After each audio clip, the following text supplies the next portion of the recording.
Nang mag-decide akong basukin ang mundo ng pagvo-vlog, isa lang ang naging goal ko. Sabi ko sa sarili ko, lahat ng bagay na matututunan ko regarding sa pag-aayos ng sasakyan ay isi-share ko sa inyo. Ramdam ko kasi noon kung paano ba maging isang car owner tas wala kang kaalam-alam sa sasakyan tapos matatapat ka pa sa mga mapagsamantala. 'Di ba? Yung kagustuhan mo lang namang maayos ang sasakyan mo, pero natapat ka pa sa mga manloloko. Dito sa vlog ko, marami na rin naman akong sinubukan bukod sa paggawa ng tutorial. Siyempre, gumawa na rin ako ng mga car reviews. Inuna ko na dyan, siyempre, kung ano yung mga mismong sasakyan na naging pag-aari ko.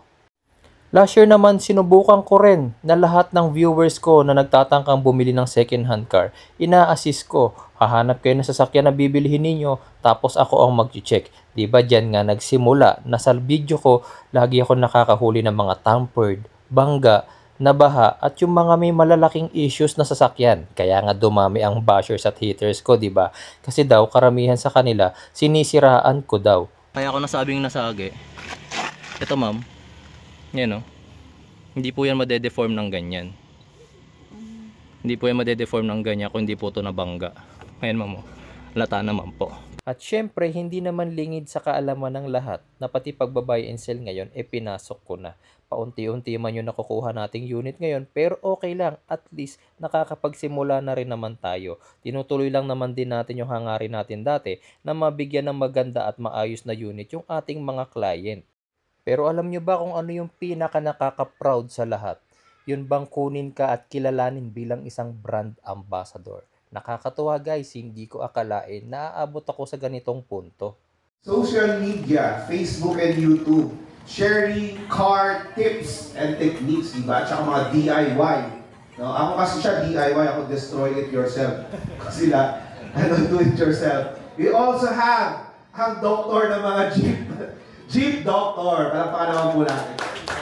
Good afternoon po sa inyong lahat. So natabihan ako ng dalawang shop owner, si Autorans shop ng mga sasakyan, tapos si Mang Kaloy naman shop ng mga motor. Tapos ako napagitna yung DIYer. Okay, so ako wala akong shop. Ang nag-start ako sa vlogging as DIY talaga. So yun naman yung talaga.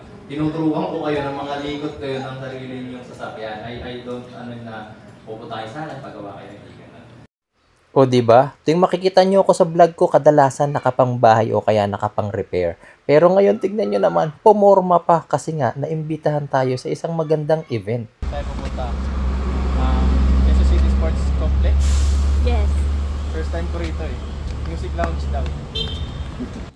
Ang sarap palang umaten sa mga gantong klase ng event. Yung pagdating mo, alam nila na isa ka sa mga special guest, di ba? Tapos sa mismong event, marami ka pang makikilala. Mga kapwa mo content creators, influencers at partners din ng ating sponsors. O wag kayong mag-alala, hindi yan chicks na nakikipagkilala. Isa yan sa mga partners ng ating sponsor. Siyempre kasama din natin dyan si Mrs. Kaya hindi tayo pwedeng mambabae, ano ba kayo? Si Mang Kaloy, kilala nyo, di ba? Isa rin siya sa ambassador ng Lubrigod. Actually, meron kaming collaboration video niya ni Mang Kaloy.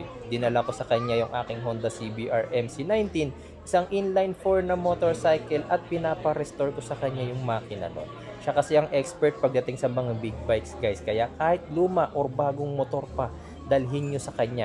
Ito pa ang isang matindi at talagang hinahangaan ko, si Sir Autorans. Marami na rin na nakakakilala sa kanya kasi isa rin siyang content creator and take note, shop owner siya. Kahit mas marami akong viewers at subscribers sa kanya, guys, mas expert sa akin yan pagdating sa sasakyan. Kaya kung kailangan nyo ng talagang gagawa ng inyong sasakyan, isa sa marirecommend ako, si Sir Autorans. Mas malaki na rin. Ina-enjoy pa lang ni Sir yung kanyang lunch.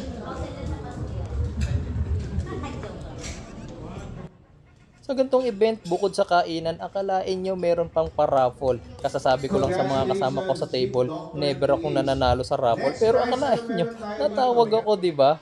Ay, isang minor. Kung may minor. Minor pa lang yung mga nakabalot natin. Minor pa lang, malaki na yung box. Dala-dala ko. Dami mo uwi ah.